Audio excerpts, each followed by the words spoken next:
So, hi everyone. Just introducing ourselves quickly. I'm Alex Spratt from Knight Frank. Knight Frank, for those of you who don't know, we're the largest privately owned real estate consultancy in the world. We've got over 20,000 people, over 500 offices, and today we're going to be speaking to you about optimizing your real estate in a world of uncertainty. So we're going to talk you through certain trends from our corporate real estate sentiment index and what implications that has on real estate. Hello, my name is Monika Sułdecka-Karaś. I'm from Knight Frank in Poland. I'm a partner and regional director with 25 years of experience advising tenants mainly on the market. Yes, and I am Dorota Lachowska. I'm also from Knight Frank Poland. I'm based in Warsaw and I'm heading the research department. So I have the pleasure to start this presentation actually, so it's my honor to be the first speaker here.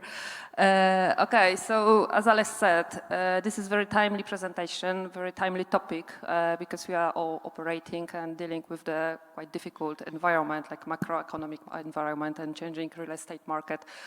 So this is about optimizing real estate in a world of uncertainty. So where is the, yeah, okay, thank you.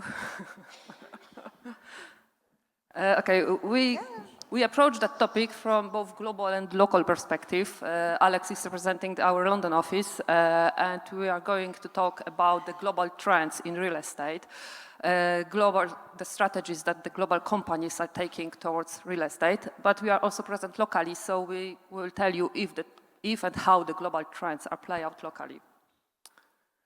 Okay, so this is very data-driven presentation. We will be based on corporate real estate sentiment index conducted by Knight Frank in London. This is the quarterly survey that monitors the sentiment on the market among the big global companies. And we monitor their strategies toward real estate. So we are surveying global companies, 77 global companies. They were asked 12 questions, and the people who were answering those questions were the leaders from these global companies. They were like CEOs and people responsible for real estate strategies. And they are focusing, the answers and the survey is focused on three main topics about growth, portfolio, and workplace dynamics. So in the first set of questions, we asked the leaders are asked about their sentiment towards global economic outlook, but also about their company outlook. So we asked them about what they feel, what is their sentiment towards their company revenue growth, about the sentiment towards headcount growth and capital expenditures growth. In the second set of questions, we monitor their portfolio dynamics, their sentiment towards expanding physical footprint, relocating, offshoring, or increasing percentage of sustainable buildings. And the last one group of questions are about workplace, so about returning to office, never-ending question, or maybe sometime it will end, about changes to the office that the companies are taking, and increasing density of occupation and enhancing office services. So, what were the results of this survey at the half of the year? So the overall sentiment decreased. You can see it on the chart here. It is still on the negative territory, but the main focus is about the strongest sentiment is about increasing office density. This is the focus for the leaders of the global companies, and of course, like connected one with each other, the sentiment towards expanding physical footprint has decreased. The offshoring is still a focus for many companies, of course, but the sentiment decreased slightly, but still it is above the long-term average. And there was a significant reduction in sentiment around returning to pre-pandemic levels of occupation. This is something that we all somehow feel by ourselves. So to give you like more detailed overview of each of the questions, each of the group of questions. So in terms of growth dynamics, we can see that there is a growing concern about the global economic outlook among the global corporates.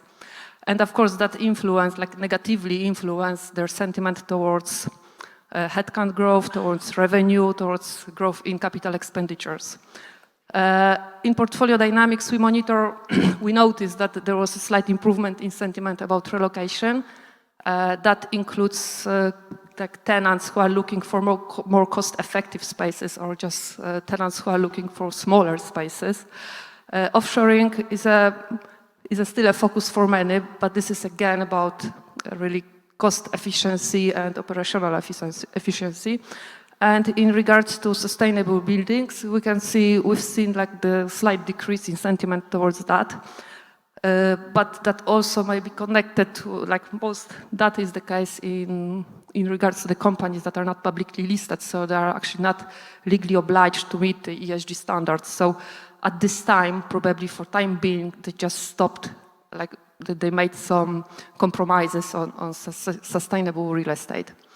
And about work-based dynamics, my colleagues will talk later a bit more, but like the main focus is probably that there will be no strong return to pre-pandemic levels of occupancy. The densification of the office space is still a focus, as I said before. So we have that was the overview of the global sentiment index, and we would like to check the sentiment among you all here. So we would like ask you to answer 2 questions.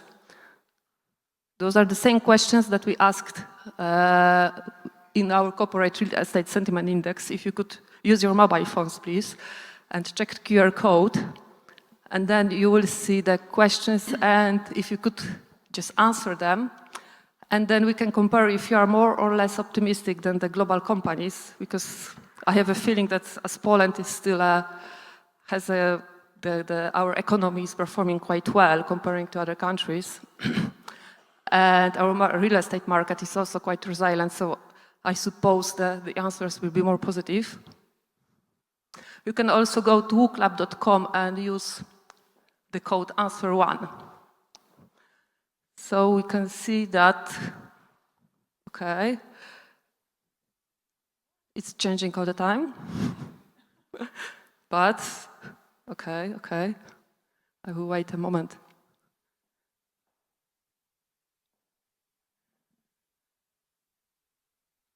Okay, it's changing, so the sentiment is...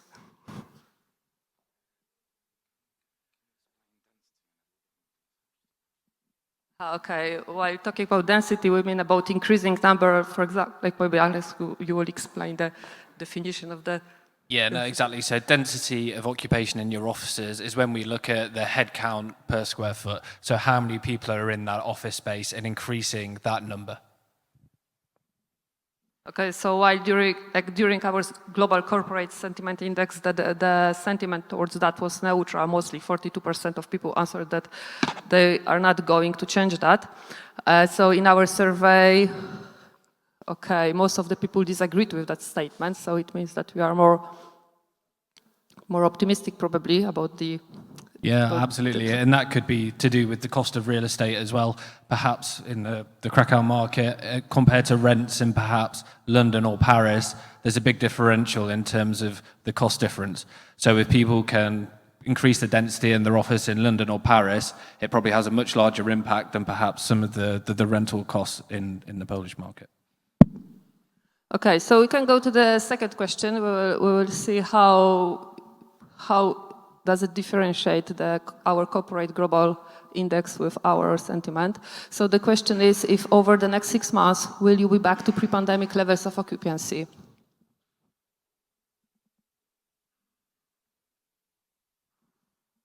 So on the global level, 35% disagreed and 26% disagreed. So in total, over 60% of companies said that they won't be back to pre-pandemic levels of occupancy. So that means that we should agree with the with the current environment when the workplace is actually flexible working models are already established. This is common.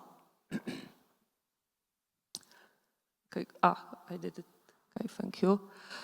Okay, as we should expect it, 43% disagreed with that statement, 25% strongly disagreed. So yeah, that is the same sentiment here in Poland with the global views. Okay, thank you very much on that. Or maybe someone else will so everyone has answered. Yeah.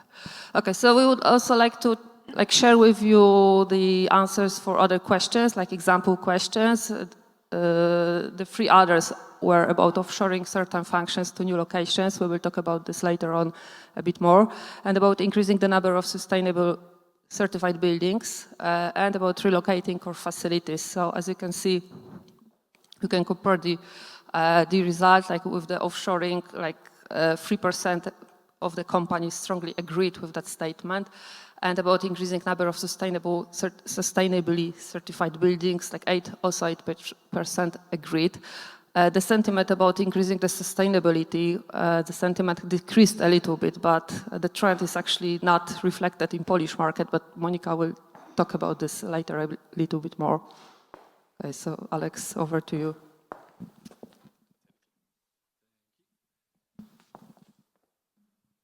Perfect. Thank you for that, Dorota. So what we're going to do now is touch on 4 topics in more detail.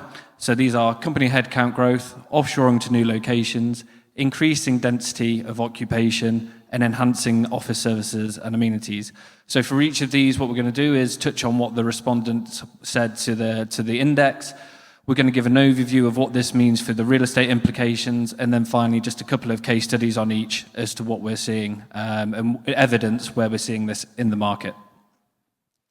So first off, company headcount growth. I don't think it's any surprises from the conversations that we've been having in the last 24 hours that this is negative.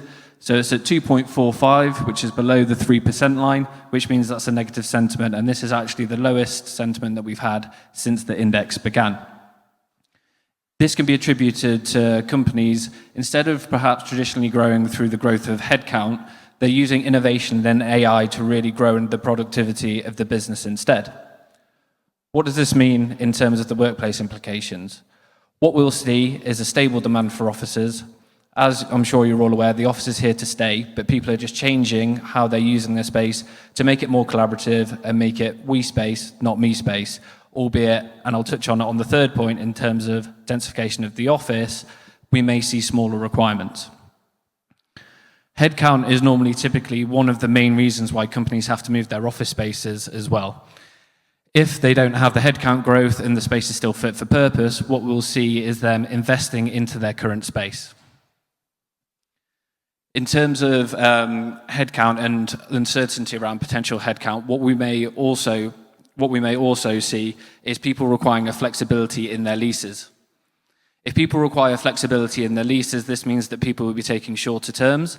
And as a result of that, what we'll see is people not investing the capex and taking a 2-year term, but it will change the route to market. And what we will see is maybe landlords offering turnkey solutions or a move to serviced office accommodation. We've got an example of the sentiment here just at the bottom. I mean, there's probably numerous companies that we could put up here, but Citigroup at the start of this year, they said they were going to reduce 10% of its global staff, which was over 20,000 people. And there's others that we could mention here, such as Amazon. Offshoring functions to new locations. I'm very conscious of the conference that I'm speaking at, but here we had a negative sentiment. And although this is a negative sentiment, what we have seen is this remaining stable.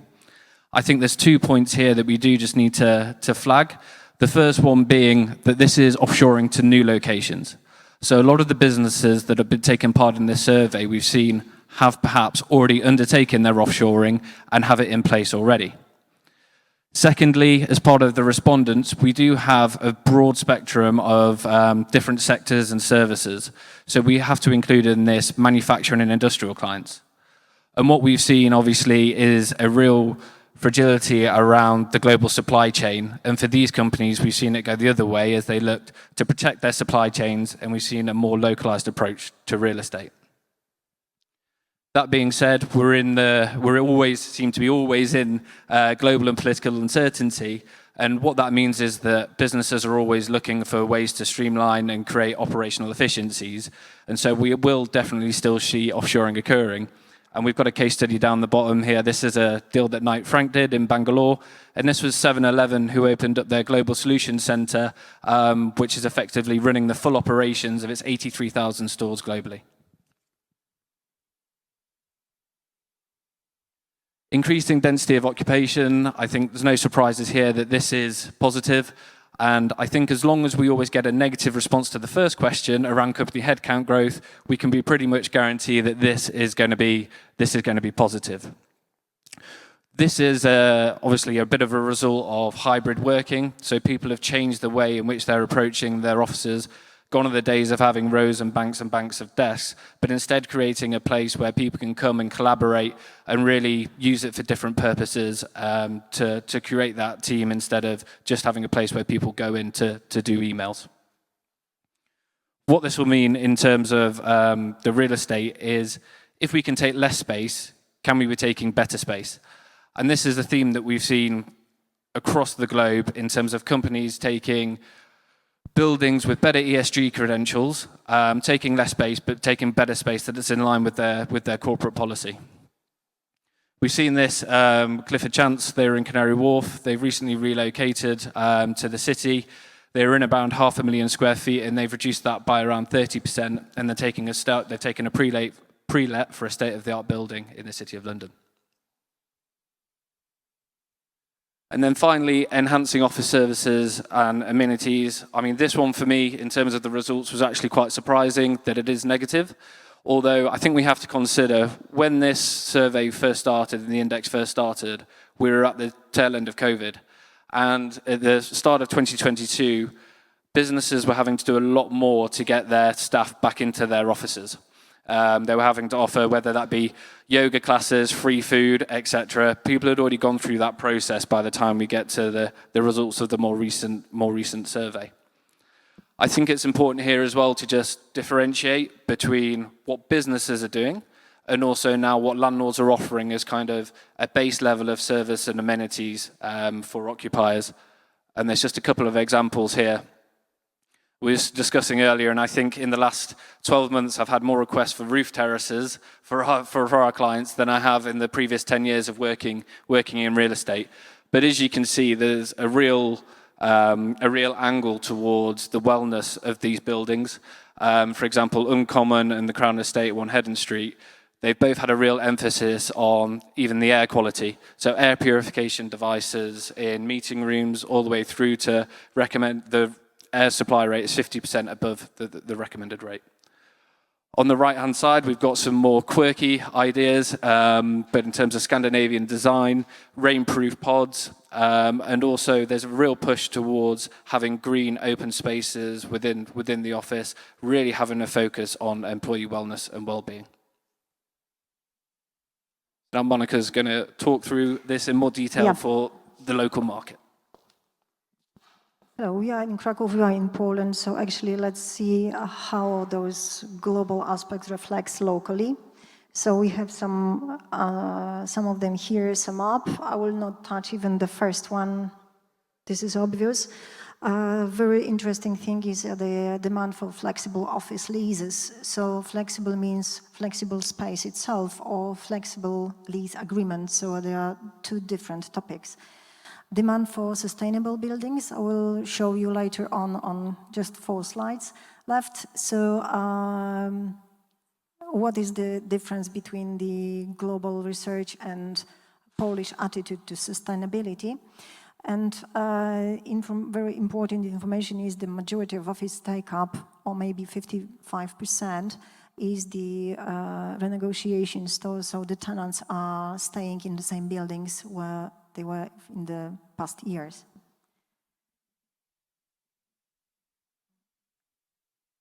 Okay, just to sum up, and you asked me to sum up the Krakowian numbers. And what I would like to point out is that we have nearly 2 million square meters of stock. But the very interesting thing is that in Krakow we have 20% of vacancy rate. But if you see the number of the planned office buildings which can be delivered in the next 1 or 2 years, there are a very limited number of them. So as you can guess, the vacancy rate will go down due to the fact they will not have new office buildings which are under construction. Not a lot of them. There are, let's say, 4 of them at the moment. So the message for the companies who are finalizing the the lease expiry dates are around 2026. This is something they need to think about it now, and they need to think about what to do due to the fact that it could be the gap on the market for sure. The number of square meters are important, the number of the lease agreements is important, but the structure of the leases are important as well, and this is totally different than in the past. So if you see that I remember the structure of the leases a few years ago, and it was 20-30% of renegotiation and 70% of new leases. Now you can see that 50% of the lease are the renegotiation. So you are staying in the buildings, you renegotiate the lease, and there are few factors, and of course advantages and disadvantages of those two parts of the market. So those who decide to relocate, why? The decision are made due to the fact that we are on the 3 floors, we prefer to be on 1.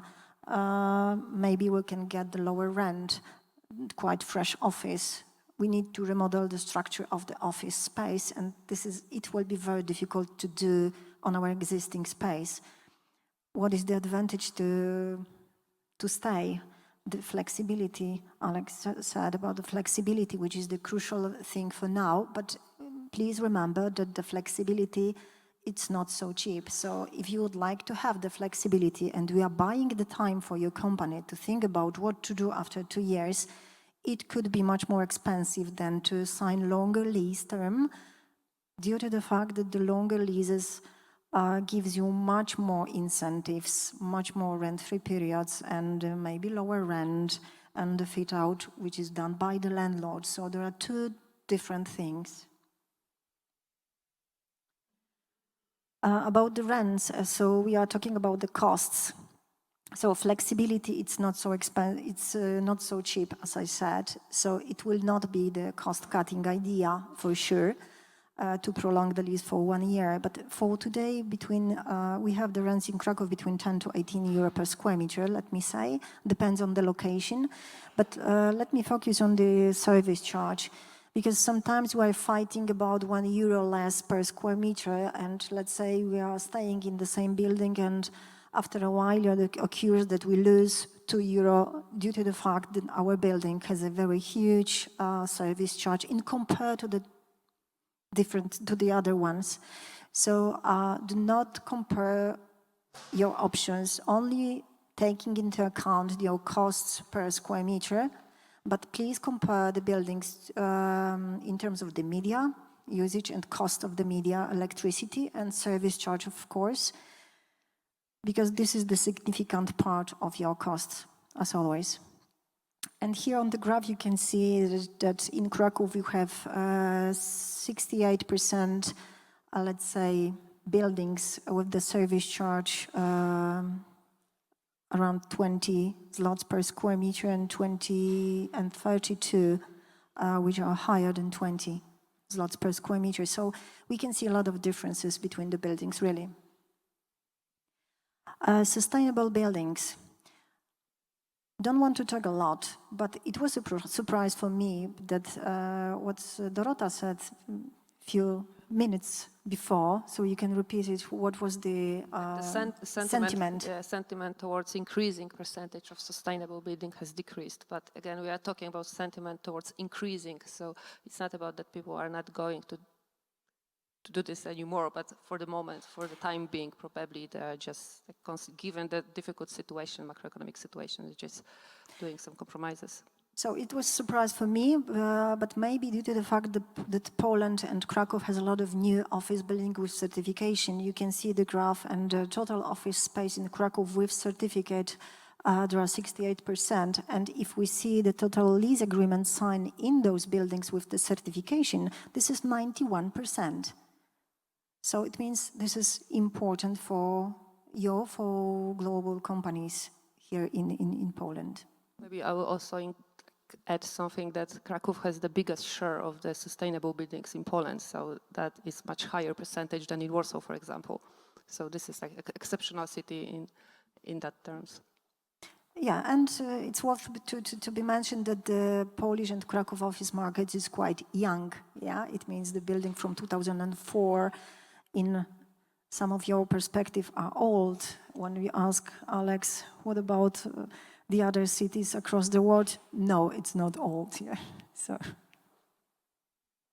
and the final one.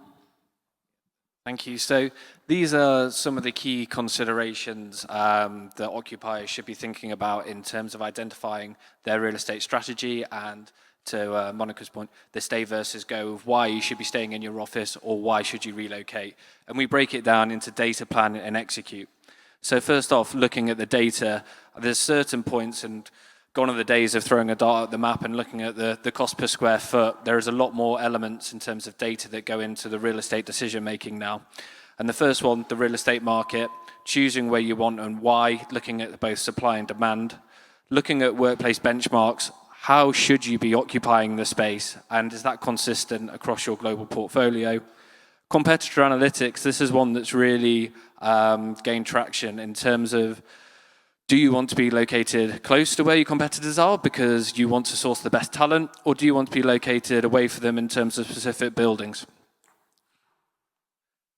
Talent analytics, if you're entering a new market, why should you be entering there? Do you have the demographics, the workforce able to facilitate your business when you're looking at hiring?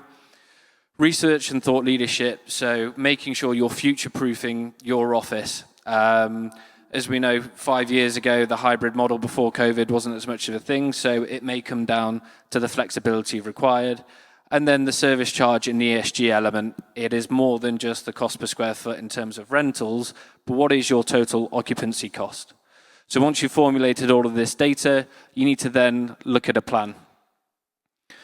Using this information, you can then start to really make a kind of an informed decision. And in terms of location strategy, so looking at commute analysis for your employees, I think it's always quite funny. We find when we undertake commute analysis for our clients, we'll often find one red dot, and it's the CEO who's got the closest house to the office. So this is really giving real estate professionals informed decisions to go back to the business and advise why we should be in certain locations. Workplace strategy, again, goes back to how much density can we have in the office while also maximizing the utilization of it. Site appraisal and selection. When we undertake a long list to get to a short list, what we now need to do is evaluate the whole spectrum of what's on offer and help analyze what are the key points for you as a business, and then provide a kind of weighted overview as to why we are choosing that building. And then finally, execution, which is where Knight Frank come in. It's really making sure that that process is followed throughout. So transaction management and advisory, regardless of geography and location, that you are a business are getting the same delivery of your office space regardless of where you are in the world. And also change management. If you're relocating your offices, your staff, you need to take your staff on a journey with you as you go across the process instead of just putting them in a new office. There needs to be a change process that's undertaken to make the real estate work. And actually, last word from my side. From my experience, actually facility and the real estate costs, there are no more than 20% of the cost of the companies every month. So actually, if you are talking about and we are discussing with you the cost cutting, yeah, and savings, there are long-term strategy rather than just prolonging the lease for 1 year and look forward to save some money, yeah, because it will not be the solution. Okay, do you have some questions maybe to ask? Because this was the last one. How to save some money? I've just answered. Long-term solution.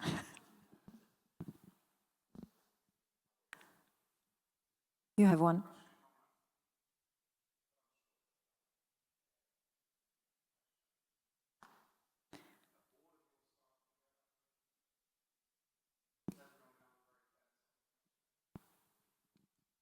I think that's just to your point there.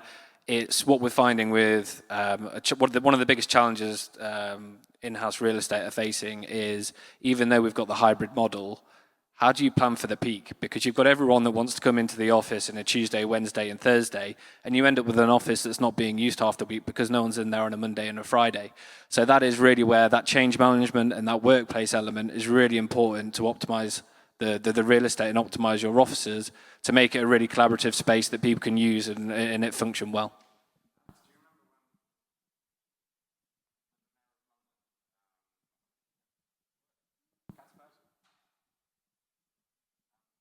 When the Mayor of London made us go back to the office because he was trying to make restaurants have more traffic. Do you remember when that happened? Yeah, absolutely. Yeah, I don't know if the audience knows that story. No, well, and I think this is another thing as well that's happened in London. On Fridays now, all public transport is classed as off-peak to try and get people back into the office because there has been such an issue with getting people back in. So this is just a number of ways that people are using to get people back in.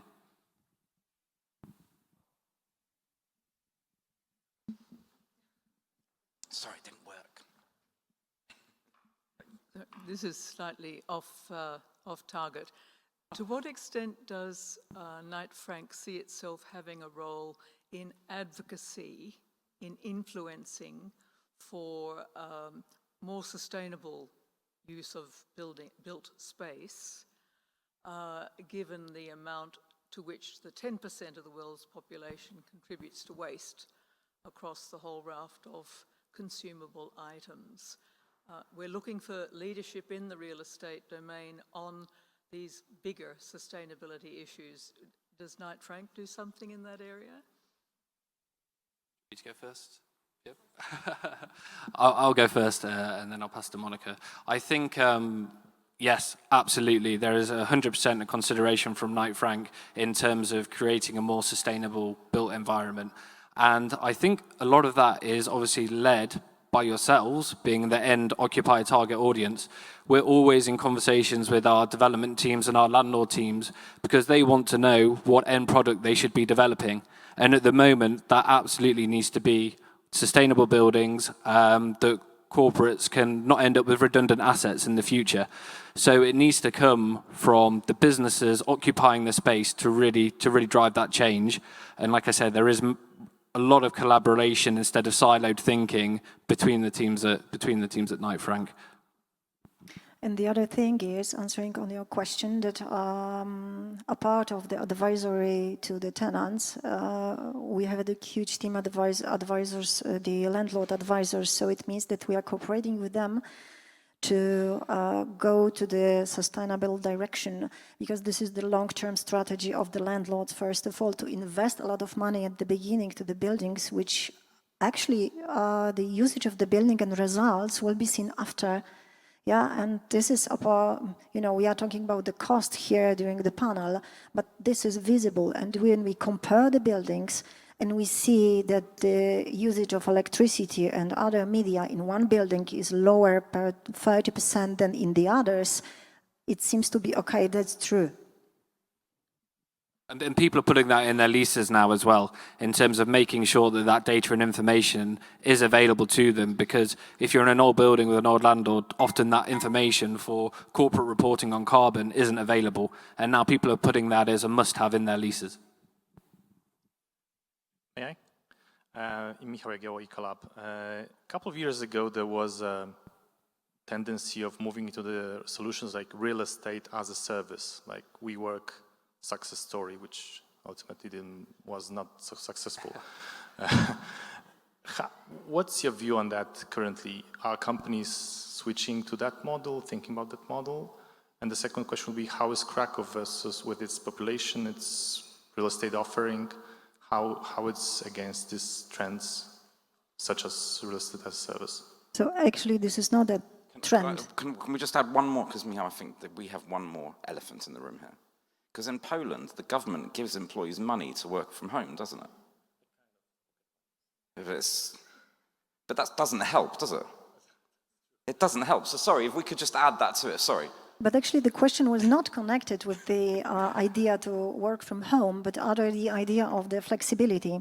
So even if the flexible flex office are rather dedicated to the companies who start the operation in a country like Poland, and they would like to see what will be after 1 year and just start for the recruitment. And this is the best idea, and this is not the trend like maybe in the future it will be developed, is already existing, already set up very strongly on the market, not only in Krakow. And the second, let's say, type of companies who are using the flex office are the companies who has the project for 1 year, and then the main office, which is leased, and there are a lot of capex there, let's say for 7 years.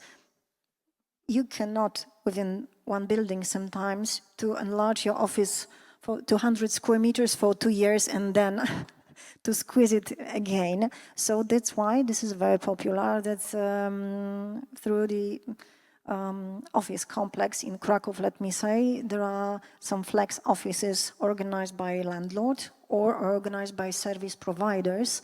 And this is like a fulfillment of service. So this is, again, the instrument to do the business, to organize the business, but for a while. But as I said at the beginning, those flex solutions are always much more expensive than your regular office. And yeah, just echoing that, we are seeing a lot of landlords, especially in London now as well. If we're taking a traditional lease, which, as we said, you get the most benefits in terms of maybe incentive packages for taking that longer lease, landlords are having a serviced office provision within the building to give tenants that comfort that should they need to expand for whatever reason, there is that element of flexibility. So although they're taking that traditional lease, having that flexibility in the building it's been a massive plus for a lot of landlords.